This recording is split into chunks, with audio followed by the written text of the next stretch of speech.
بسم الله الرحمن الرحيم.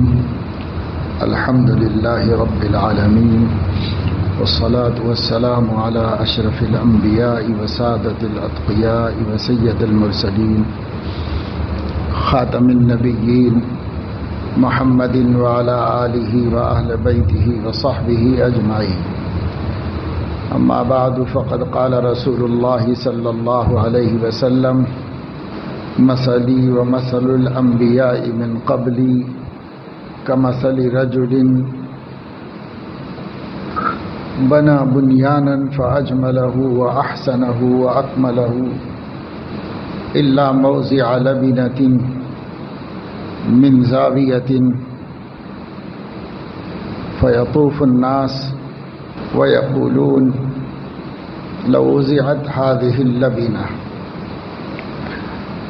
قال وأنا اللبنة وأنا خاتم النبيين، أو كما قال عليه الصلاة والسلام.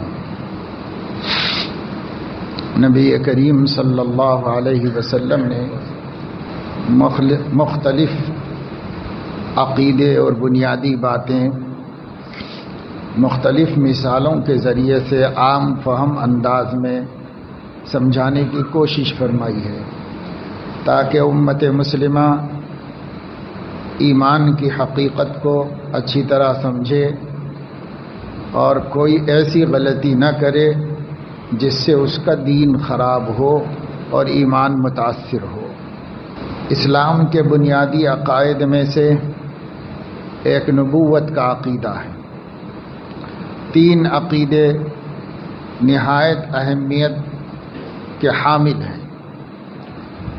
ایک عقیدہ توحید کا، توحید باری تعالیٰ کا عقیدہ، دوسرے نبوت و رسالت کا عقیدہ، اور تیسرے آخرت کا ما بعد الموت کی حقیقتوں کو تسلیم کرنے کی بات۔ یہ اسلام کے بنیادی ستون ہیں، عقائد اسلامی کے نہایت اہم ابواب ہیں۔ نبوت و رسالت کے عقیدے میں حضرت صلی اللہ تعالی علیہ وسلم کے خاتم النبیین ہونے کا عقیدہ بھی شامل ہے، اور وہ نبوت محمدی کو صحیح طور پر ماننے کے لوازمات میں شامل ہے۔ حضرت صلی اللہ علیہ وسلم کو نبی ماننا ایمان کے لیے کافی نہیں، آپ کو افضل الانبیاء ماننا بھی ضروری ہے، خاتم الانبیاء ماننا بھی ضروری ہے۔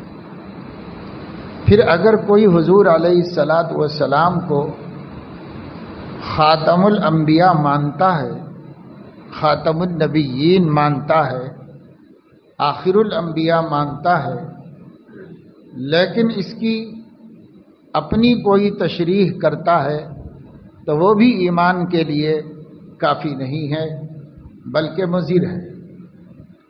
ایسا آخری نبی جس کے بعد قیامت تک کسی نبی کا مبعوث نہ کیا جانا، اس صراحت کے ساتھ جو خاتم النبیین مانے تو اسی کا ماننا معتبر ہوتا ہے۔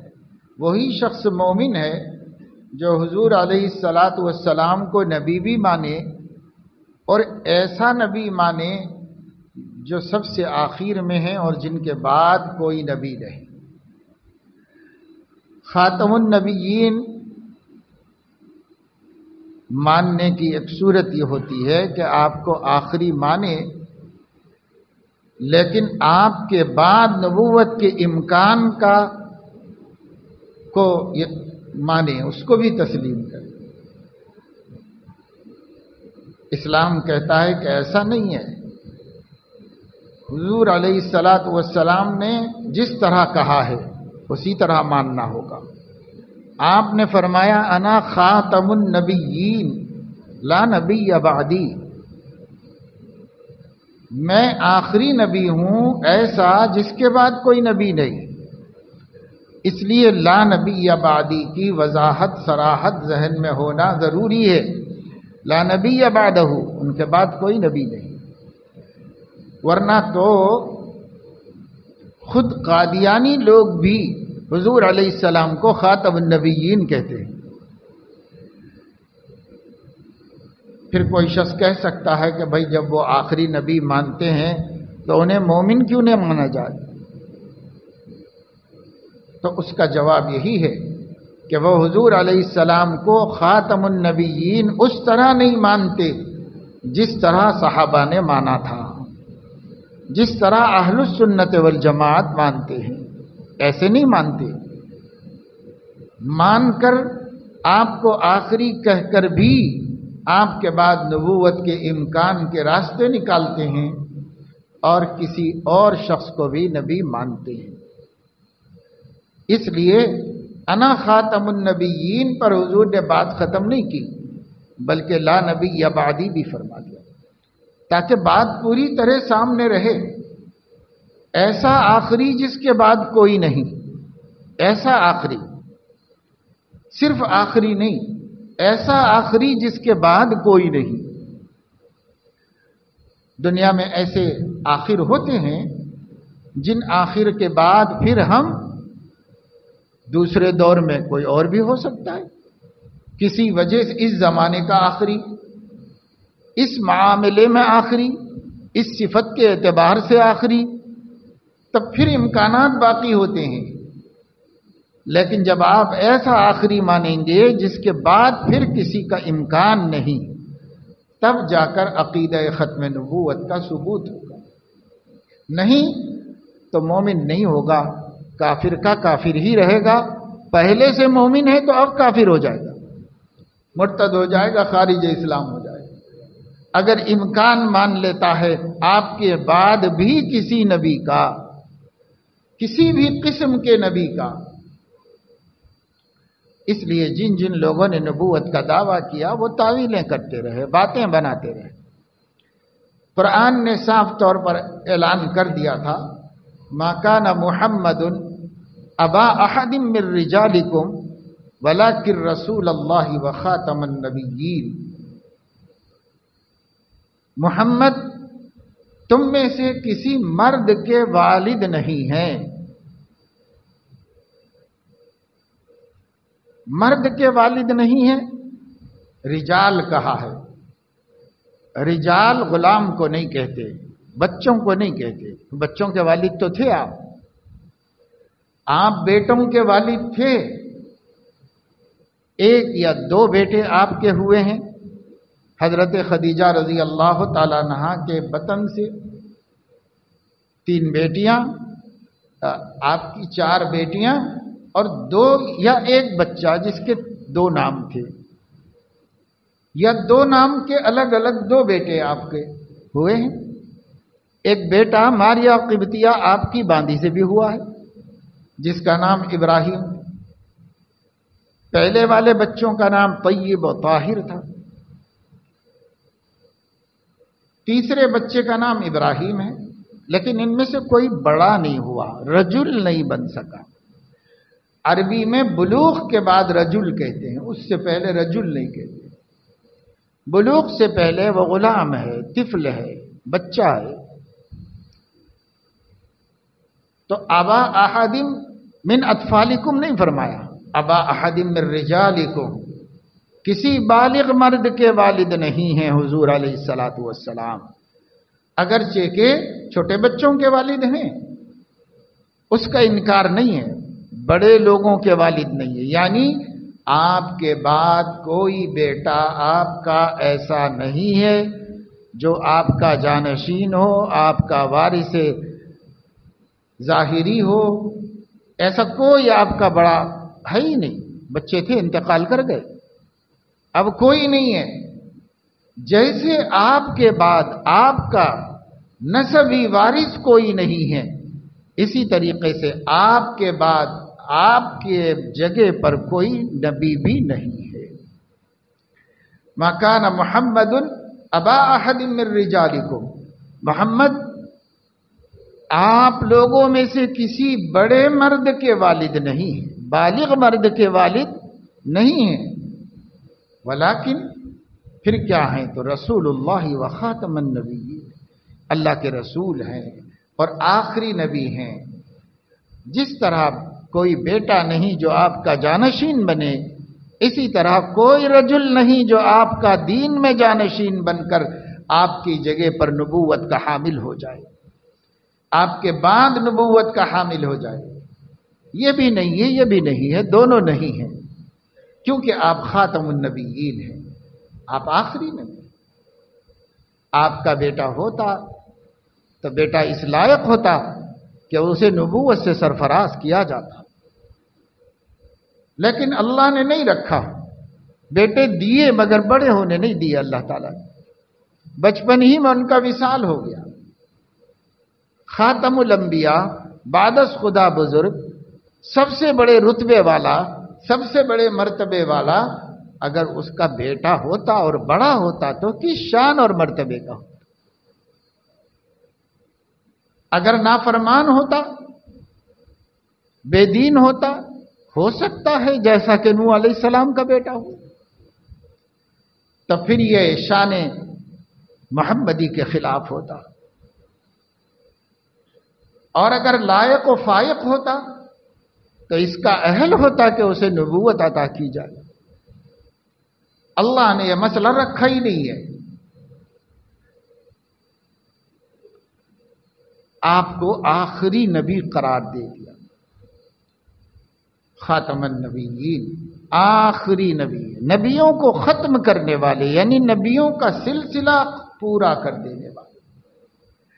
آدم علیہ السلام سے شروع ہوا تھا سلسلہ، اور ہمارے نبی صلی اللہ علیہ وسلم پر ختم۔ خاتم النبیین ہونا محمد صلی اللہ علیہ وسلم کا ایسا بنیادی عقیدہ ہے کہ جب سے انسانیت وجود میں آئی ہے تب سے یہ عقیدہ بھی وجود میں آیا ہے۔ اللہ تعالیٰ نے آدم علیہ السلام کو پیدا کیا تو آدم علیہ السلام کی پشت سے ان کی ذریت کی ارواح نکالی، اور ان روحوں سے اللہ تعالی نے اپنی ربوبیت کا اقرار کرایا، اور اس میں آخری نبی کو چنا۔ آخری نبی کون ہے؟ امام الانبیاء کون ہے؟ نبی الانبیاء کون ہے؟ اس کا انتخاب کیا اللہ نے۔ تو جس وقت آدم علیہ السلام پیدا ہوئے تبھی خاتم النبیین کا عقیدہ بھی پیدا ہوا۔ آخری نبی کون ہے یہ طے کر دیا گیا کہ یہ آخری نبی ہے، اس کے بعد کسی کو نبی نہیں بنایا جائے گا۔ پھر آپ کو خاتم النبیین طے کر دینے کے بعد جتنے نبیوں کو چنا، تقریباً 1,24,000 لوگوں کو نبی بنانے کے لیے چنا اللہ نے، ان کی روحوں کو چنا، اور ان سب سے اقرار کرایا کہ وہ خاتم النبیین کی ختم نبوت کا اقرار کریں، ان پر ایمان لائیں۔ جب سب ایمان لائے اور سب کو ایمان لانے کے لیے کہا گیا تو آپ آخری نبی ہو۔ آپ سے پہلے والا ہر نبی آپ پر ایمان لایا، آپ کے بعد کوئی بھی نہیں تھا، اس وجہ سے پچھلے سارے نبیوں سے اللہ نے عہد لیا۔ وَإِذْ أَخَذَ اللَّهُ مِيثَاقَ النَّبِيِّينَ لما آتيتكم من كتاب وحكمة ثم جاءكم رسول مصدق لما معكم لتؤمنن به ولتنصرنه، تم ایمان بھی لاؤ اور اگر تمہارے دور میں آ جائیں تو ان کی مدد بھی کرو، اور اگر تمہارے دور میں نہیں آئیں گے، وہ آخری ہیں، چونکہ اخیر میں آئیں گے، تو ان کی نصرت یہ ہے کہ اپنی اپنی امتوں کو ان کے بارے میں بتاؤ، اپنی اپنی امتوں کو بتاؤ کہ میں آخری ہوں۔ حضرت مولانا مناظر حسن گیلانی رحمۃ اللہ علیہ نے النبی الخاتم میں تو یہاں تک لکھا ہے، بعض لوگ جن کے نبی ہونے کا ہمارے پاس کوئی ثبوت پروف نہیں ہے، لیکن مشہور لوگ ہیں، بڑے لوگ مانے گئے ہیں، تاریخ ان کی بزرگی کو تسلیم کرتی ہے۔ خاص قسم کے لوگ، ان سے بھی نقل کیا ہے کہ انہوں نے بھی اپنے لوگوں کو اپنے بعد کسی ہادی اور رہنما اور نیک آدمی کے آنے کی خبر دی۔ تاریخی حوالوں سے گوتم بدھ کے بارے میں لکھا، وہ چونکہ حضرت عیسیٰ علیہ السلام سے پہلے ایک بہت بڑی عالمی شخصیت گزری ہے جس کو بہت لوگوں نے فالو کیا ہے، عرب میں، عجم میں فالو کیا ہے، یورپ میں فالو کیا ہے، بہت پھیلنے والا مذہب ہے۔ اس مذہب کے جو بانی ہیں، جو داعی ہیں، وہ گوتم بدھ ہیں۔ ان کے بارے میں تاریخی حوالے سے یہ بات لکھی کہ جب ان کا انتقال ہو رہا تھا، وہ مر رہے تھے، تو ان کا ایک چیلا تھا، خاص خادم تھا، وہ ان کے ایڑیوں کے پاس پائنتی بیٹھ کر رو رہا تھا اور اپنے آنسوؤں سے ان کے پیر دھو رہا تھا اور ان کی جدائی کے صدمے سے نڈھال تھا کہ صاحب ان کا تو آخری وقت ہے، اب اس کے بعد ہمارا کون رہنما رہبر ہوگا۔ رو رہا تھا۔ انہوں نے جب محسوس کیا کہ بہت زیادہ متاثر ہے میرا خادم، تو انہوں نے کہا کہ اتنا غم نہ کرو، میں کوئی آخری نہیں ہوں، سب جانے ہی کے لیے آئے ہیں، جا رہے ہیں، ہم بھی جائیں گے، سب جائیں گے، لیکن ایک آنے کے لیے آئے گا جو امر ہوگا، ہمیشہ رہے گا، اور وہ آنے کے لیے آئے گا، وہ آنے والا ہے۔ تم ان کو پاؤ تو ان کے چیلے بن جاؤ، ان کے فرما بردار بن جاؤ، ان کے ساتھ رہو۔ یوں اگر دیکھا جائے تو کوئی قوم میں بھی ہادی اور رہنما اور رہبر ہوا ہوگا، ہمیں نہیں معلوم کہ وہ پیغمبر ہے یا نہیں ہے، لیکن ہر ایک کی جو بچی کھچی تعلیمات ہیں، اس میں بھی خاتم النبیین کے آنے کی خبر ملتی ہے۔ اس لیے ہمارے علماء کی تحقیق یہ ہے کہ بھائی آپ کسی کو بھی برا بھلا مت کہو، ہو سکتا ہے ان کی جو تعلیمات آج ہمارے سامنے موجود ہیں اور وہ شرکیہ ہیں، کفریہ ہیں، وہ تعلیمات ان کی نہ ہوں، اور جس طرح تورات بدل دی گئی، انجیل بدل دی گئی، ان کی بھی تعلیمات بدل دی گئی ہوں گی۔ یہ تو اس سے بھی پرانی تعلیمات ہیں، وہ بدل گئی ہیں، تو یہ بدل گئی ہیں تو اس سے پرانی تو اور زیادہ بدل سکتی ہے، ہو سکتا ہے بدل دی گئی ہو، کیونکہ اس میں جو اچھی باتیں ہیں وہ اس بات کا اشارہ دیتی ہیں کہ ان کو بھی انسانیت کو صحیح راستہ دکھانے کا حکم ملا تھا، اس کا اشارہ نظر ملتا ہے۔ تو نہ ہم ان کو نبی مانیں گے کیونکہ ثبوت نہیں ہے، نہ ہم ان کی توہین کریں گے کیونکہ اچھی باتیں ان سے پہنچ رہی ہیں، اس لیے توہین بھی نہیں کریں گے۔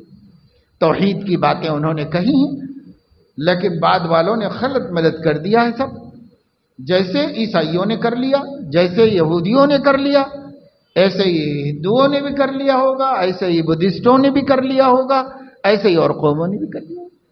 وَإِن مِّنْ أُمَّةٍ إِلَّا خَلَا فِيهَا نَذِيرٌ، کوئی خاندان، قبیلہ، قوم ایسا نہیں ہے جس میں اللہ نے ہادی نہیں بھیجا ہو، جس میں اللہ نے رہبر، رہنما اور نبی نہ بھیجا ہو، ایسا کوئی نہیں ہے کائنات میں۔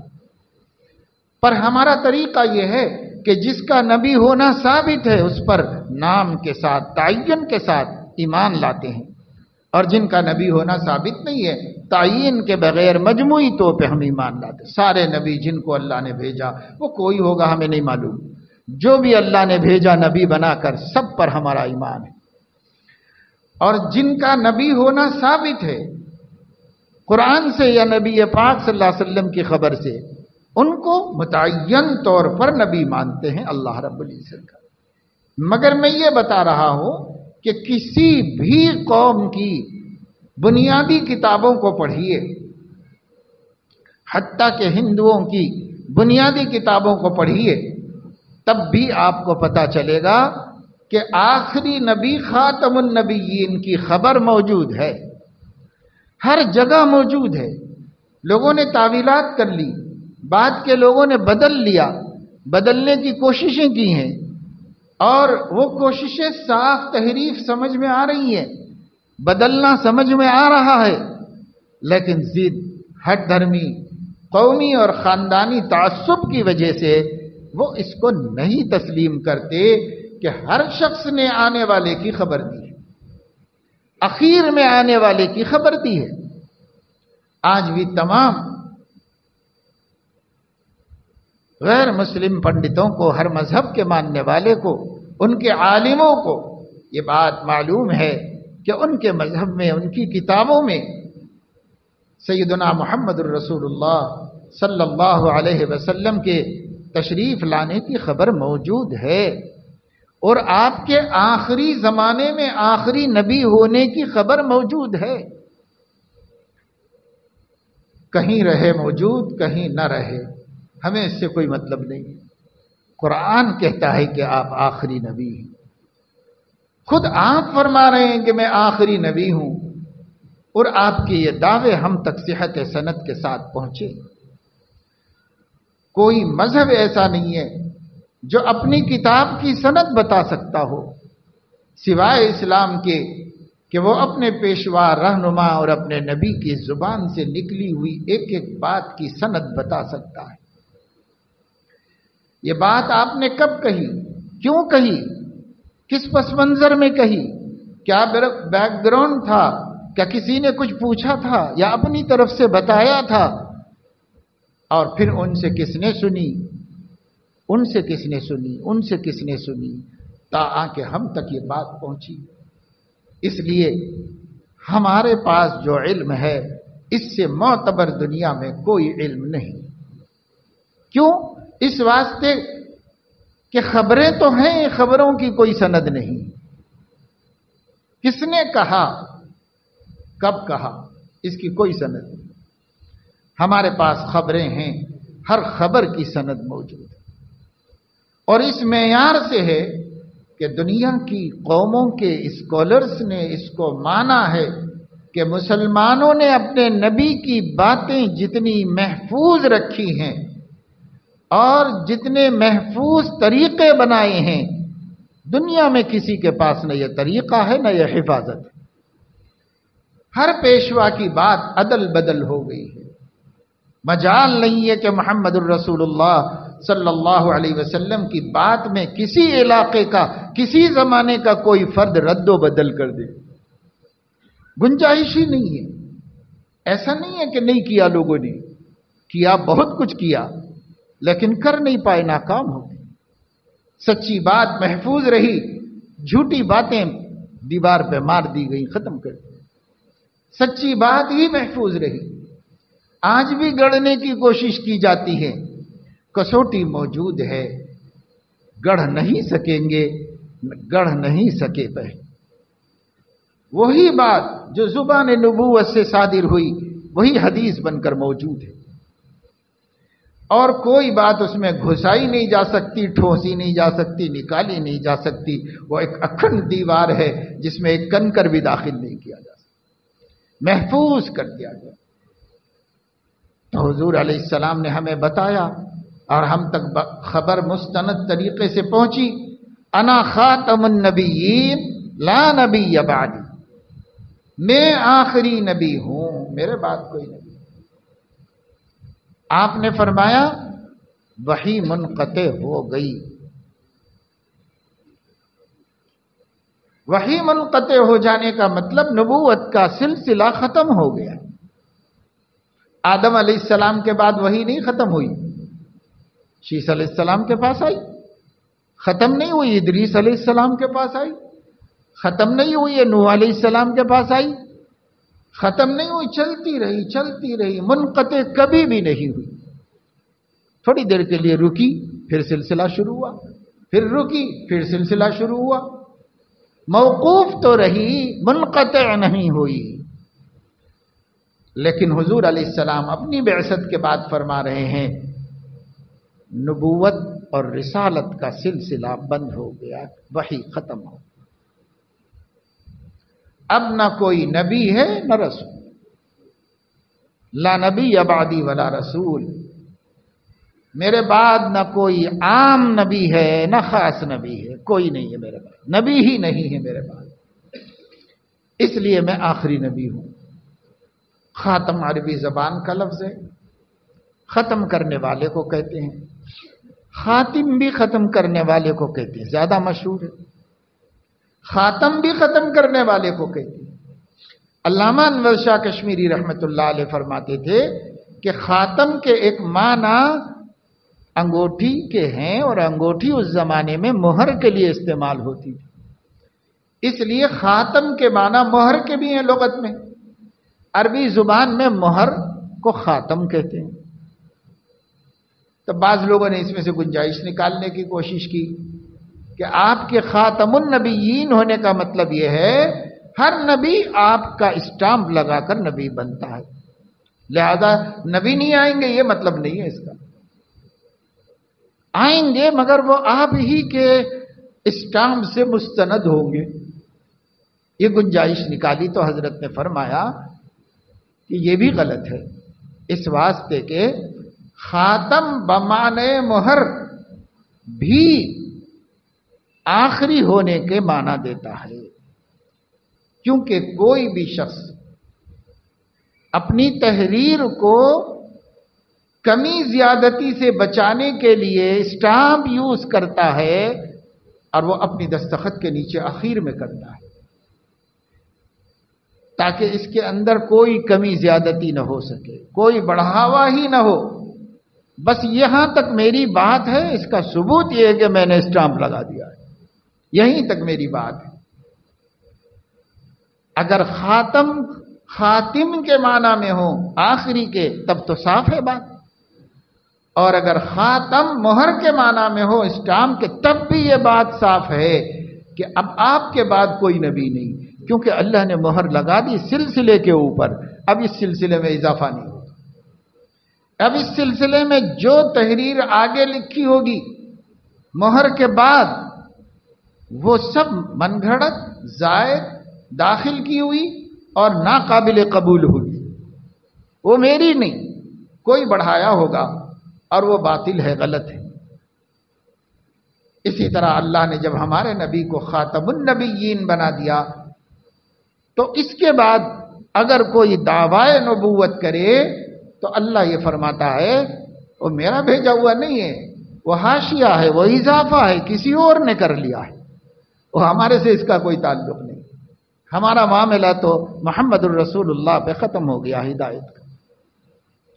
اکمل، اجمل، احسن، اتم نبوت لے کر حضور علیہ السلام تکملہ کر دیا اللہ۔ الیوم اکملت لکم دینکم واتممت علیکم نعمتی ورضیت لکم الاسلام دینا۔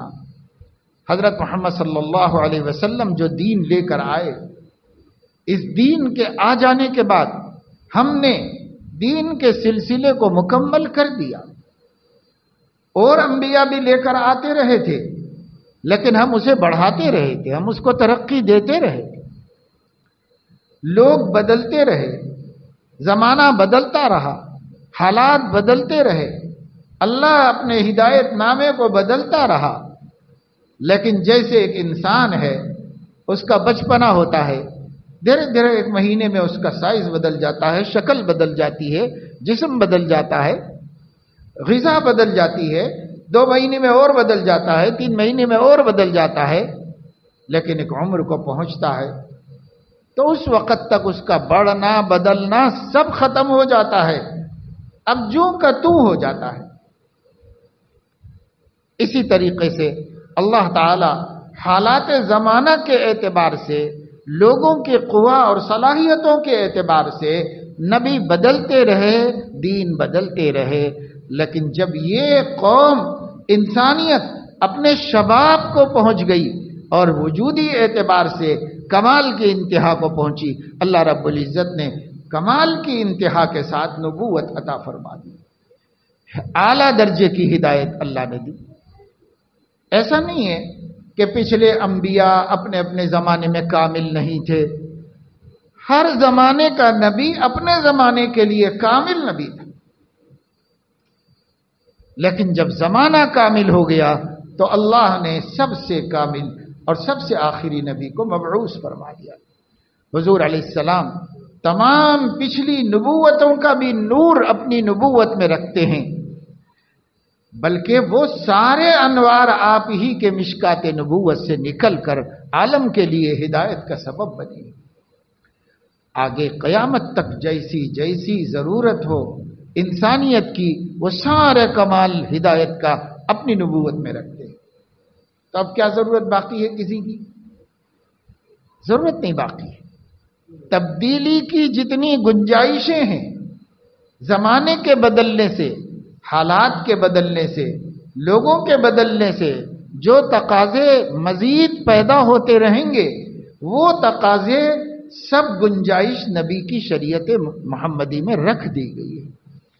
اب اس میں ہے تو نبی آنے کی ضرورت نہیں، یہی نبوت کام کرتی رہے گی، یہی نبوت ضرورت پوری کرتی رہے گی انسانیت کی قیامت تک۔ جس علاقے میں جو ضرورت ہے انسانوں کو سیدھے رستے پر قائم رہنے اور ہدایت میں کامیاب ہونے میں، وہ سب کی سب اللہ نے نبوت محمدی میں خوبی رکھ دی ہے، یہی گنجائشیں فراہم کرے گی اور یہی سب کو رستہ دکھائے۔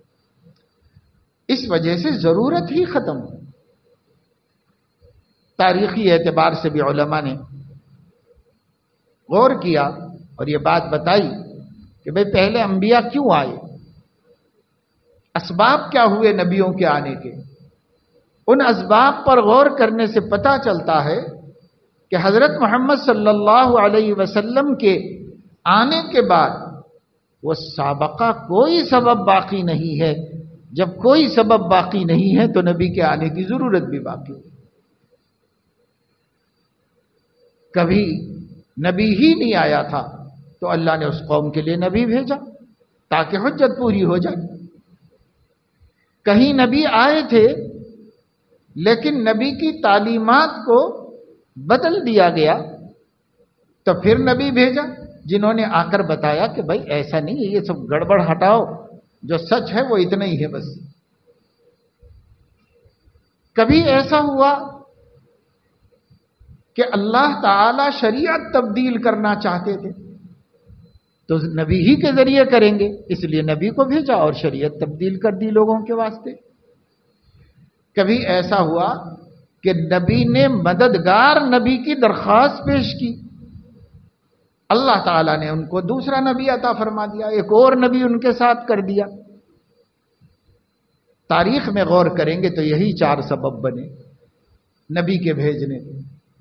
کوئی نبی نہیں تھا، جیسے آدم علیہ السلام کو نبی بنا دیا گیا، ابھی ابھی انسانیت وجود میں آئی ہے، نبی ہی نہیں ہے، اللہ نے ان کو نبی بنا دیا کہ بھائی آپ ہماری طرف سے لوگوں کو سیدھا رستہ دکھائیے۔ تعلیمات بدلی، اللہ نے نبیوں کو بھیجا۔ اللہ نے شریعت بدلنی چاہیے، اللہ نے رسول بھیجا، نیا رسول، نیا دین، نئی کتاب، نئی شریعت لے کر آیا۔ موسیٰ علیہ السلام نے اپنے ساتھ ایک مددگار کی درخواست کی، وَأَشْرِكْهُ فِي أَمْرِي کے نبوت میں شریک بھی کیجیے اس کو، اور پیشکش بھی کر دی کہ میرا ایک بھائی ہے، مانوس ہے، قریب ہے، ہم مزاج ہے، اچھی گفتگو کرتا ہے، اچھا بولنا جانتا ہے، وہ میرے بھائی ہارون ہی کو میری نبوت میں شریک کر دیجیے۔ اللہ نے درخواست قبول کر لی اور ان کے بھائی کو شریک کر دیا نبوت میں۔ جب سیدنا محمد الرسول اللہ صلی اللہ علیہ وسلم تشریف لائے تو سارے عالم کے لیے نبی بنا کے بھیجے۔ یا ایھا الناس انی رسول اللہ الیکم جمیعا، لوگوں میں کسی خاص قبیلے خاندان کا نبی نہیں، عربوں کا نبی نہیں، ہاشمیوں کا نبی نہیں، قریشیوں کا نبی نہیں، میں انی رسول اللہ الیکم جمیعا، پوری انسانیت کے لیے رسول بنایا گیا ہو، عرب ہوں، عجم ہوں، کالے ہوں، گورے ہوں، یورپ کے ہوں، چائنا کے ہوں، جرمن کے ہوں، کہیں کے ہوں، پہلی صدی کے ہوں، دوسری، چوتھی، پانچویں، 10ویں، 14ویں، 15ویں اور قیامت تک جمیعہ میں سب آ گئے، کوئی زمانہ نہیں بچا، کوئی علاقہ نہیں بچا، سب زمانوں کے لیے، سب علاقوں کے لیے انی رسول اللہ، میں اللہ کا رسول ہوں۔ حضور علیہ السلام سے اعلان کروایا گیا، قل یا ایھا الناس انی رسول اللہ الیکم جمیعا، میں سب کا رسول ہوں۔ تو اب کون سا قبیلہ بچا جس کو رسول بھیجنے کی ضرورت ہے؟ اب کون سا علاقہ بچا جہاں رسول بھیجنے کی ضرورت ہو؟ پہلی ضرورت اس طرح ختم ہو گئی۔ دوسری ضرورت شریعت کو بدلنے کی، اللہ نے اعلان فرما دیا الیوم اکملت لکم دینکم واتممت علیکم نعمتی۔ جو میں ہدایت کا سلسلہ چلایا تھا آدم علیہ السلام سے، اسے محمد الرسول اللہ کی شریعت میں مکمل کر دیا، دین کامل ہو گیا۔ رضیت لکم الاسلام دینا، اب قیامت تک ہر علاقے، ہر زمانے والے سے اسلام کو دین بنانے پر راضی ہو جاؤں گا، اور دوسرا کوئی دین میں ایکسپٹ نہیں کروں گا، قبول نہیں کروں گا۔ اس آیت نے دوسری والی ضرورت بھی ختم کر دی کہ اب ضرورت نہیں ہے نیا دین بھیجنے کی، یہی دین قیامت تک کے لیے اللہ نے پسند کر لیا ہے، اس ضرورت سے بھی اب نبی نہیں آنے والا۔ پہلی ضرورت بھی ختم، دوسری ضرورت بھی ختم آپ کے تشریف لانے پر، اور تیسری ضرورت یہ ہے لوگ رد و بدل کر دیتے نبی کے بعد اللہ کی تعلیمات کو، نبی کی ہدایات کو، اور اسی غلط کو صحیح سمجھنے لگتے۔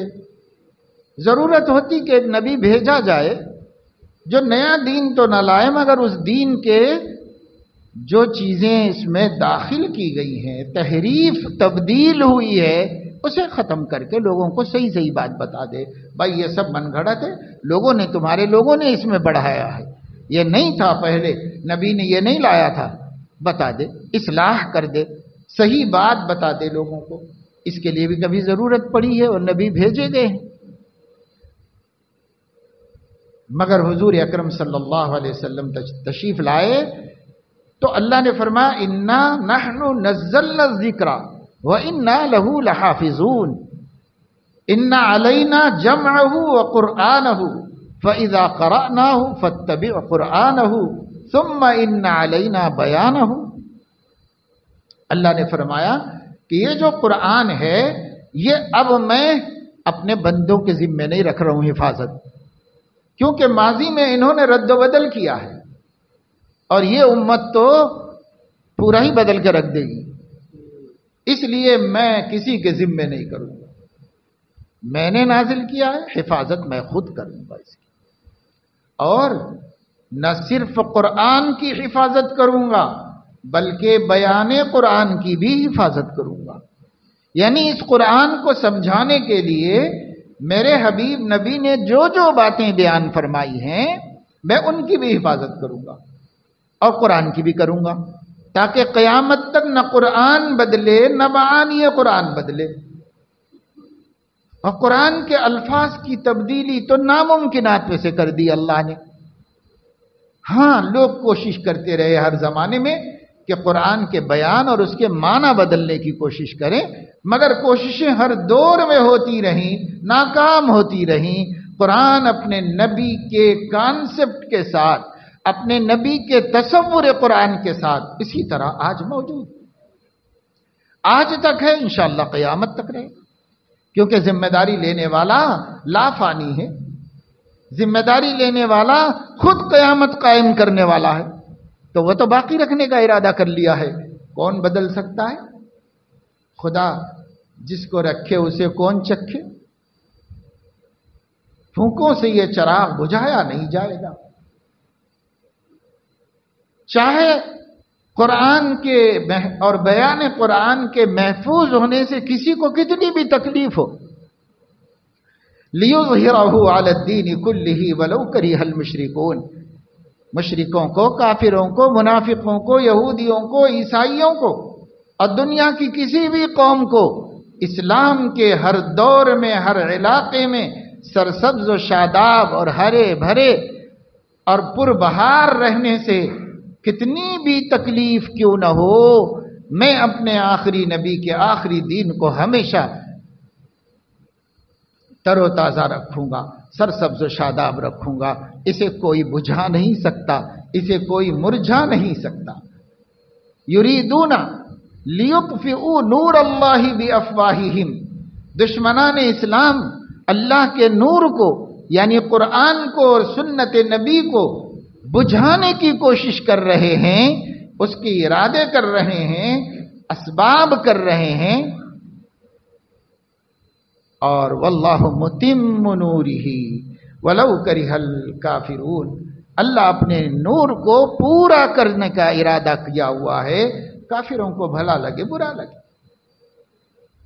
حضور اکرم صلی اللہ علیہ وسلم نے فرمایا کہ حالات عدل بدل ہوتے رہیں گے، زمانہ بل کھاتے رہے گا، چینجز آتے رہیں گے، لیکن ایک وقت قیامت سے پہلے ایسا بھی آ جائے گا کہ میری دعوت اور میرا کلمہ اللہ تعالی ہر کچے پکے گھر میں داخل کرے گا، عزت والوں کو عزت کے ساتھ، ذلت والوں کو ذلت کے ساتھ۔ یعنی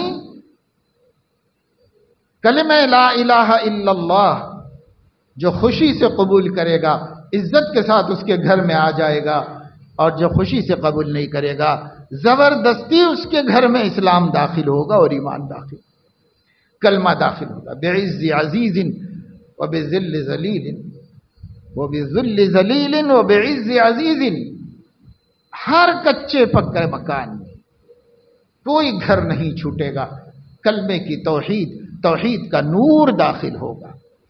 یہ تو ہو کے رہے گا جو اللہ نے فرمایا، وہ جو اللہ نے وقت مقرر کیا ہے تب ہو جائے گا ایسا، لیکن اس سے پہلے زمانہ حالات بدلتے رہے گا، انگڑائیاں لیتا رہے گا، تبدیلیاں آتی رہیں گی، اسلام یہاں سے وہاں، وہاں سے وہاں جاتا رہے گا۔ کبھی اس قوم کی پناہ میں اللہ اس کو سرسبز و شاداب رکھیں گے، کبھی اس قوم کی، کبھی اس علاقے میں، کبھی اس علاقے میں، ختم کہیں نہیں ہوگا، ہر جگہ تابندہ رہے گا، زندہ رہے گا۔ کیوں؟ خاتم النبیین کی نبوت ہے، اس نبوت کو نہ زوال ہے، نہ اضمحلال ہے، نہ ضعف ہے، نہ کمزوری ہے، کچھ نہیں ہے، ہمیشہ پرشباب ہے، یہ جوان دین جوان ہے، جوان رہے گا، کبھی اس کو زوال نہیں۔ خاتم النبیین کا دین ہے، اللہ نے ان کے ذریعے بھیجا ہے۔ تو تیسری ضرورت تھی دین کی تبدیلی کی وجہ سے نبی بھیج کر دین کو اصل پر لانا، اس کی ضرورت نہیں ہے، اللہ نے اپنی ذمہ داری میں لے لیا ہے۔ جب اللہ نے اپنی ذمہ داری میں لے لیا ہے تو اللہ رب العزت خود اپنے بندوں میں سے، حبیب کی امت میں سے ایسے ایسے علماء فضلاء تیار کرتا ہے جو نظر رکھے ہوئے ہوتے ہیں، جو بھی قرآن کے نظم اور الفاظ میں تبدیلی کرنے کی کوشش کرے اس پر ایسی قدغن لگاتے ہیں کہ دوبارہ سر نہ اٹھا سکے، اور جو اس کے معنی اور بیان بدلنے کی کوشش کرتے ہیں اس کے اوپر بھی ایسی زبردست وار ہوتی ہے کہ پھر وہ اپنے منشا میں کامیاب نہیں ہو سکتا۔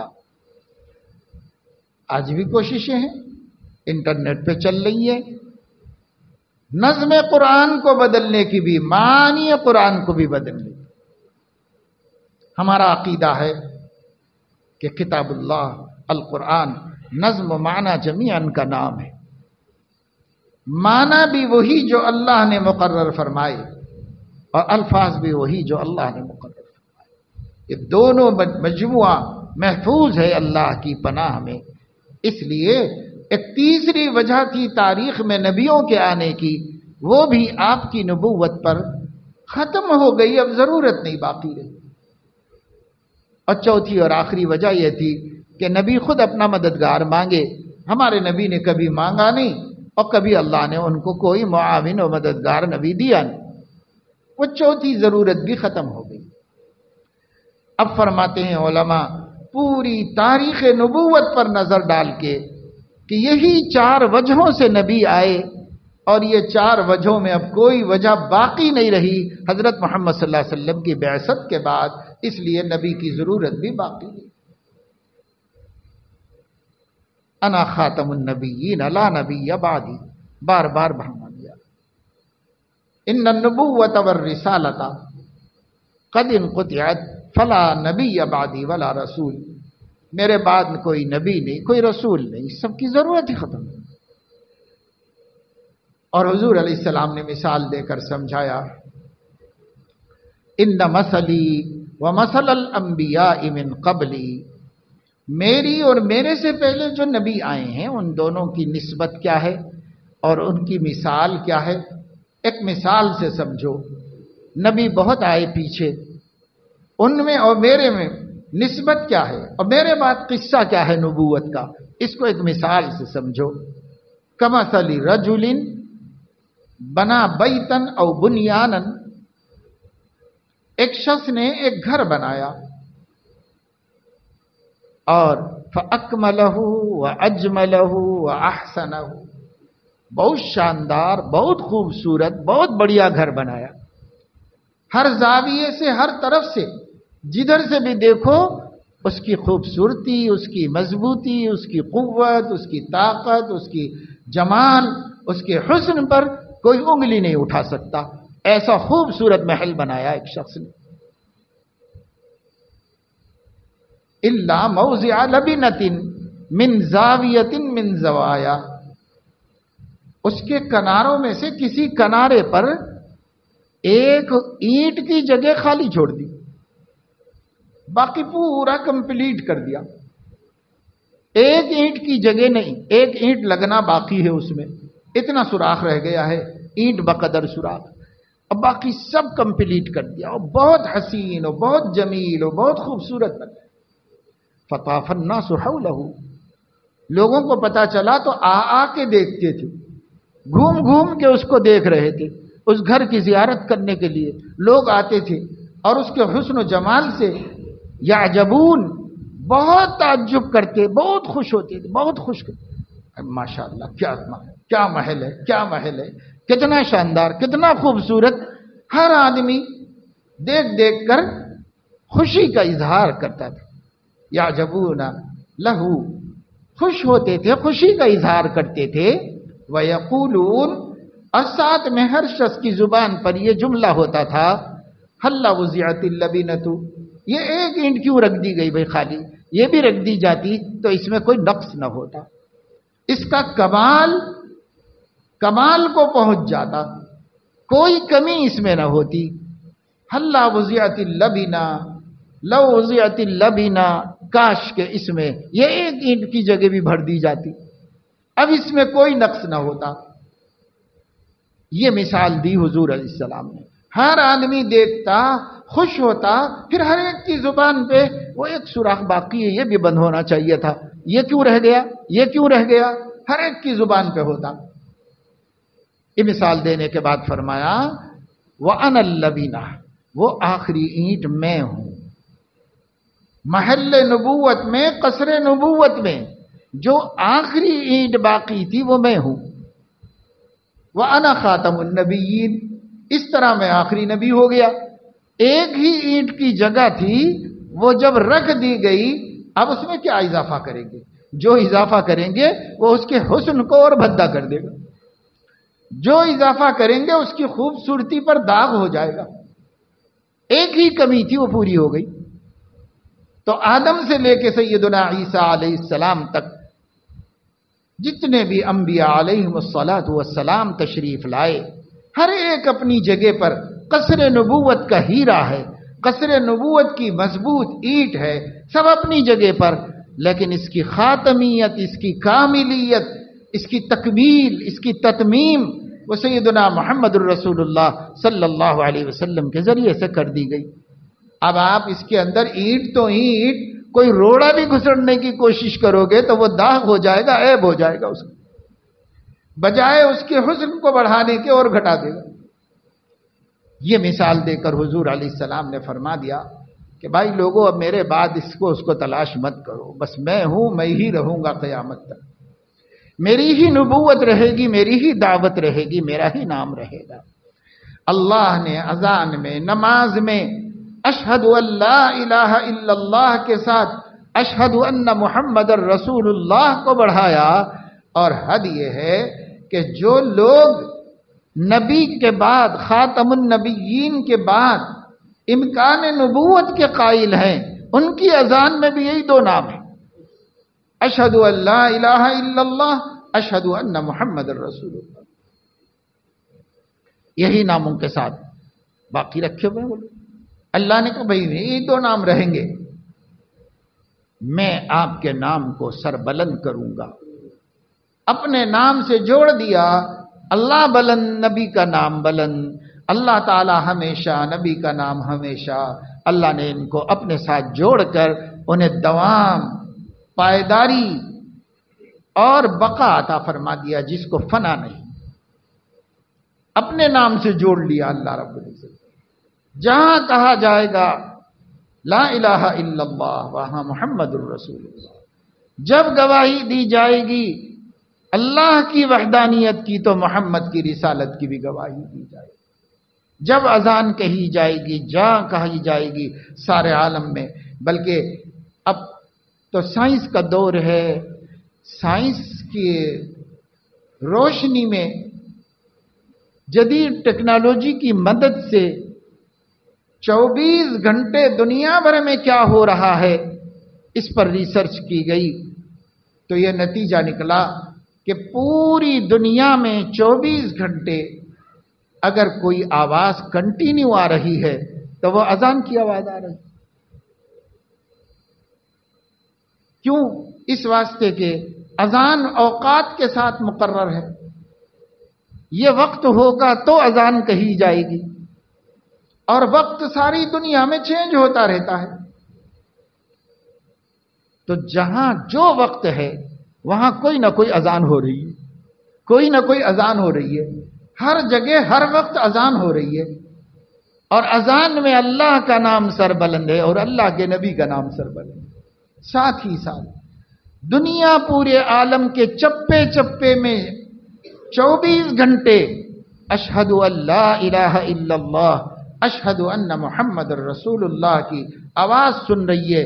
ماننے والے مان کے سن رہے ہیں، نہیں ماننے والے نہیں مان کے سن رہے ہیں، لیکن آواز توحید کی ہر جگہ لگائی جا رہی ہے، آواز رسالت محمدی کی ہر جگہ لگائی جا رہی ہے، تاکہ کسی اور کو یہ خبط سوار نہ ہو اور کسی اور کے سر میں یہ سودا نہ سمائے کہ میں نبی بن جاؤں۔ تو کہاں نبی بنے گا بھائی؟ ایک نبی کی آواز ہر جگہ لگ رہی ہے، سارے عالم میں اسی نبی کی آواز لگ رہی ہے، اب اس کے بیچ میں کہاں داخل ہوگا، گھسے گا؟ گھسنے کی گنجائش ہی نہیں رکھی اللہ۔ 24 گھنٹے کا نظام سورج چاند سے جوڑ کر اذانوں کا ایسا بنا دیا گیا ہے، سارے عالم میں کہیں نہ کہیں اذان ہو ہی رہی ہے، سارے عالم میں ہو رہی ہے۔ اللہ نے اس کو نام بلند کر دیا، وَرَفَعْنَا لَكَ ذِكْرَكَ، اے میرے پیارے نبی میں آپ کے ذکر کو بلند کروں گا۔ اور بلند اتنا آسانی سے کر لیا اللہ نے، اپنا نام بلند کر لیا، اپنے نام کے ساتھ حبیب کا نام بلند کیا، دونوں ایک ساتھ ہو گئے، دونوں کی ایک ساتھ آواز گونج رہی ہے عالم کے اندر۔ اللہ کا اپنا مقام ہے، اس کے حبیب کا اپنا مقام ہے، لیکن نام تو اللہ نے ایک ساتھ گونجا دیا سارے عالم کے اندر دونوں۔ اس لیے میرے عزیز و دوستو، ختم نبوت ایک ایسا عقیدہ ہے جس کو اپنی تفصیل کے ساتھ جاننے کی ضرورت ہے، اور اس تفصیل کے ساتھ جان کر اسی تفصیل کے ساتھ ماننے کی ضرورت ہے۔ اگر نہیں مانیں گے ذرا بھی کسر رہ جائے گی، جیسے عقید توحید کی کسر ہم کو مومن بننے نہیں دے گی، ایسے ہی عقید رسالت محمدی میں کمی اور ختم نبوت میں کمی یہ ہمیں کافر ہی رکھے گی، مومن بننے نہیں دے گی۔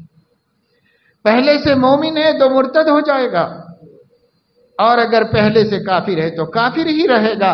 اگر حضور علیہ السلام کو ایسا آخری نمائندہ نبی نہیں مانتا کہ جن کے ہوتے کسی نبوت کی ضرورت نہیں ہے، بس انہی کی نبوت ہے، انہی کی دعوت ہے، اور اسی کو قبول کر کے نجات ہے، اور اسی پہ عمل کر کے آخرت کی کامیابی ہے، دنیا کی سربلندی، اور کوئی راستہ نہیں۔ اس تفصیل کے ساتھ ہر مومن کو تسلیم کرنا چاہیے۔ یہ ختم نبوت کا عقیدہ آپ سمجھیے، دوسروں کو سمجھائیے، سنیے، سنائیے، خود مانیے، بیوی بچوں سے منوائیے، اس کو چلائیے، اس کو عام کیجیے۔ مجلس تحفظ ختم نبوت پورے عالم میں کام کر رہی، عالمی مجلس تحفظ ختم نبوت ہر ملک میں غدارانہ ختم نبوت کے خلاف مجاہد بن کے ٹھہرے ہوئے ہیں، اور ان کے ضرر سے ملت کے ایمانوں کو بچانے کی کوشش ہو رہی۔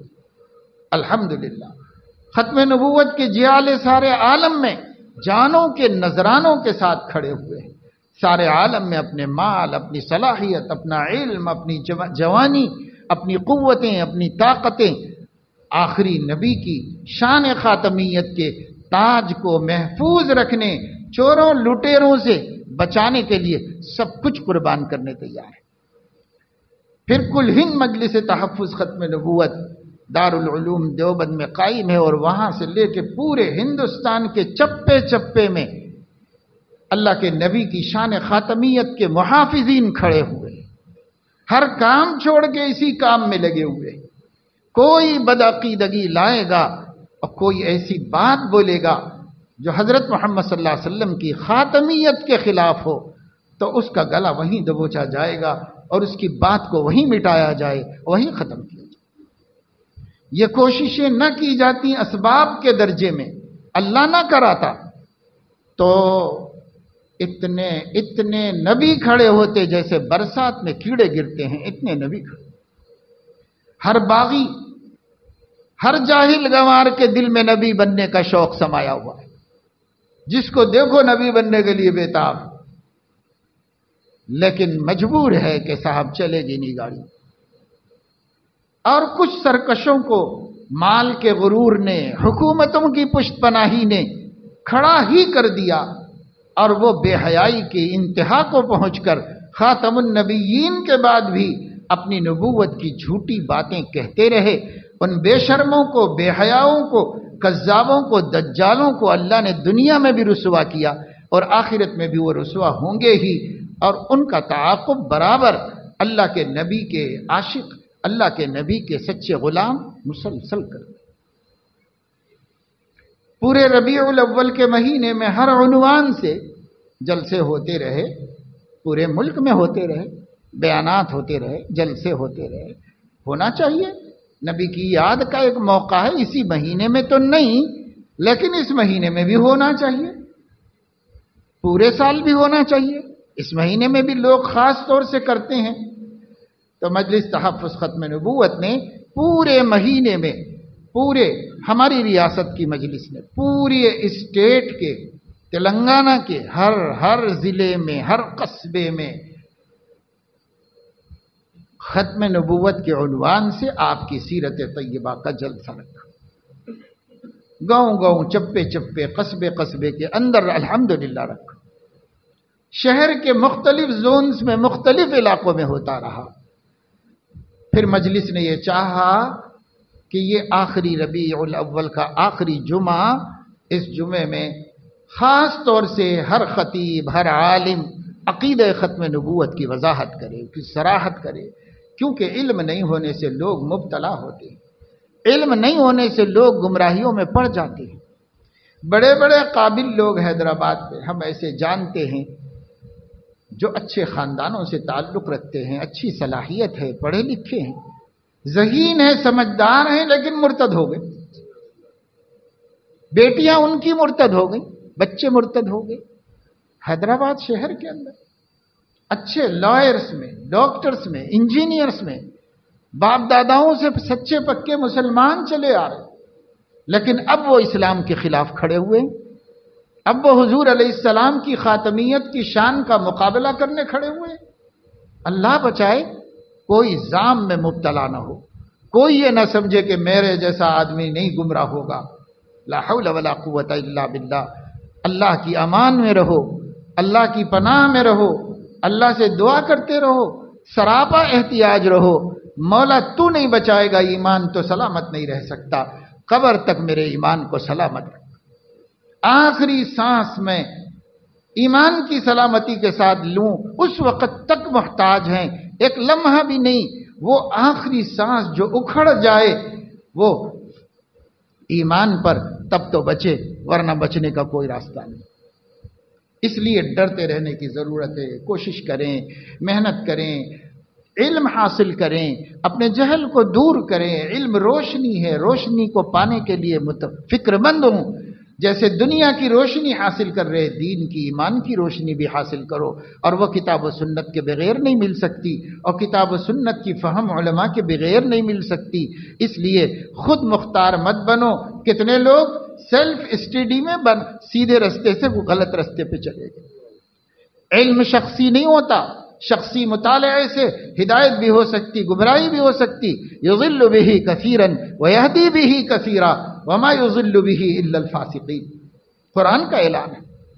اس لیے کوئی آپ کا استاذ ہونا چاہیے جو سند کے ساتھ صحابہ سے اب تک وہی بات جو چلی آ رہی ہے وہ بتانے والا موجود ہونا چاہیے، ورنہ ہر شخص کے اپنے دماغ کی اپج اس کو غلط راستے پہ ڈال دے اور اسے تھوڑا گمراہ کر سکتی، زیادہ کر سکتی، اور زیادہ، اور اسلام کے باہر بھی کر دے سکتی۔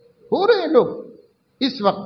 حیدرآباد تو دلدل بنا ہوا ہے طرح طرح کے فتنوں کا، طرح طرح کے دعات ضلالت کا، گمراہی کے دائی حیدرآباد کے ایسے محلوں میں، جن محلوں میں یا تو زیادہ تعلیم یافتہ اور پیسے والے لوگ رہتے ہیں، وہاں خاموش کام چل رہا ہے، اور سلم ایریاز میں جہاں غریب اور محتاج جاہل لوگ رہتے ہیں وہاں کام چل رہا ہے۔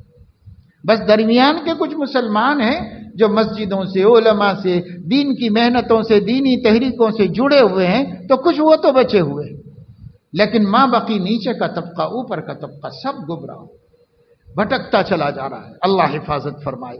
اللہ تعالیٰ ملت اسلامیہ کی، ہماری عورتوں کی، ہمارے بچوں کی حفاظت فرمائے۔ کوئی زام میں مبتلا نہ ہو کہ میرے جیسا سمجھدار، میرے جیسا پکا ایمان والا، سب بڑے بڑے ایسے ویسے کیسے کیسے ہو گئے، اور کیسے کیسے ایسے ویسے ہو گئے۔ دنیا تاریخ ہمارے سامنے ہے، آنکھوں کے سامنے۔ اللہ سے ڈرتے رہیں بھائی، اس کی کوشش کریں، اور ساتھ ہی ساتھ ختم نبوت کی عقیدے کے تحفظ ہی میں مسجد اقصیٰ کا تحفظ بھی ہماری ذمہ داری میں، ہمارے آخری نبی کا قبلہ ہونے کی وجہ سے، اور تمام انبیاء کا، پچھلے نبیوں کا، بنی اسرائیل کے قبلہ ہونے کی وجہ سے ہمارا بھی 16 مہینے تک حضور علیہ السلام نے مسجد اقصیٰ کی طرف، بیت المقدس کی طرف نماز پڑھی ہے۔ اس لیے مسجد اقصیٰ ہماری امانت ہے، ہمارے نبیوں کی امانت ہے، جس کی بنا حضرت داؤد علیہ السلام نے رکھی، جس کی تکمیل حضرت سلیمان علیہ السلام نے کروائی، اور جس پر ہزاروں نبیوں نے قبلہ بنایا۔ تو جہاں نبیوں نے نماز پڑھی، اور جہاں حضور اکرم صلی اللہ تعالی علیہ وسلم نے بیت المقدس میں نماز پڑھائی، تو بیت المقدس ایک الگ عمارت کا نام ہے، اور مسجد اقصیٰ ایک الگ عمارت کا نام ہے۔ یہ امانتیں ہیں، مسلمانوں کی امانت ہے، جس کو مسلمانوں نے تاریخ میں محفوظ رکھنے کی کوشش کی، قربانیاں دی، ایثار کیا، سر سے کفر باندھ کے نکلے، اور مسجد اقصیٰ کو غاصبوں اور ظالموں کے ہاتھ سے حاصل کیا۔ دنیا آج کسی صلاح الدین ایوبی کی منتظر ہے، جو گھر سے چلے تھے یہ کہہ کر کے جب تک واپس نہیں آؤں گا گھر، جب تک کہ مسجد اقصیٰ میں اذان کہہ کر نماز نہیں پڑھ لوں گا۔ تب وہ عیسائی قوتوں کے ہاتھ میں تھے، عیسائیوں نے ہر جتن کیا، جوان جوان بچیوں کو بڑے بڑے اجر و ثواب بتا کر ایوبی کے فوجیوں میں بھیجے، ایوبی کے فوج کے جوانوں کو ورغلانے، شہوت میں مبتلا کرنے، حسن سے مرعوب کرنے، گندے راستے پر ڈالنے کے واسطے اپنی دوشیزاؤں کو، اپنی کنواری بیٹیوں کو قربان کیا۔ لیکن سلام ہو ایوبی کے فوجیوں پر کہ صحراؤں میں بھٹکتے پھرتے تھے، بھوکے تھے، پیاسے تھے، بیویوں سے برسوں سے دور تھے، لیکن کسی حسینہ کے حسن ان کو متاثر نہیں کر سکتے، کسی کے چپے میں نہیں آئے، داغ میں نہیں آئے۔ ایک داغ نہیں ہے ایوبی کی فوج کے جوانوں کے اوپر کہ وہ کسی حربے سے متاثر ہو گیا ہے۔ وہ کیسے بچا سکیں گے جو صبح و شام لڑکیوں کے پیچھے پڑے ہوئے ہیں؟ وہ کیسے بچا سکیں گے؟ یہ وہ لوگ تھے جن کے اندر گھس کر انہیں ورغلانا چاہا، انہوں نے اس امانت کی حفاظت کی، بادشاہ کو پہنچا دیا، ہاتھ تک نہیں لگایا، نظر اٹھا کے تک نہیں دیکھا۔ یہی لوگ تھے جنہوں نے مسجد اقصی کو فتح کیا، اذان کہی، نماز پڑھی، پھر ایوبی اپنے گھر میں تشریف لے گئے۔